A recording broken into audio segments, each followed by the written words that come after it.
We need to talk about what's happening in Cuba right now. As the Trump administration is waging illegitimate wars across the world, killing countless of people, it is also strangling the Cuban people, deliberately, methodically, and openly. The pedophile Trump himself bragged about it, saying, "There's an embargo, there is no oil, there's no money, there's no anything." He said it like it was something to be proud of, while millions of people have been plunged into darkness by rolling blackouts, while hospitals lose power, while ambulances run out of fuel, while shelves go empty. The United Nations has warned of imminent humanitarian crisis. Intensive care units and emergency rooms are compromised. Newborns, the elderly, the sick, all paying the price. This is not an accident or an unfortunate side effect of some policy disagreement. This is the intended outcome. Since 1962, the US embargo has been designed, in the words of the US State Department itself, to bring about hunger, desperation, and overthrow the government. Now the Trump administration is escalating it further, plotting what they themselves have called a takeover of the island. We cannot be silent about this. Cuba did not stay silent when the world needed it.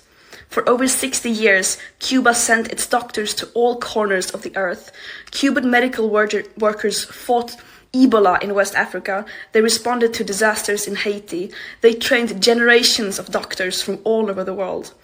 When liberation movements were fighting for independence from colonial rule across Africa and much of the world was looking the other way, Cuba stood in solidarity, not just in words, but in action, with real material support. Cuba stood up for the world, and now it is time for the world to stand up for Cuba.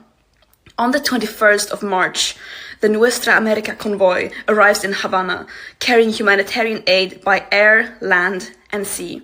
That day has been declared the International Day of Solidarity with Cuba, and I'm asking all of you, every friend of peace, every defender of the right of peoples to determine their own futures, to join.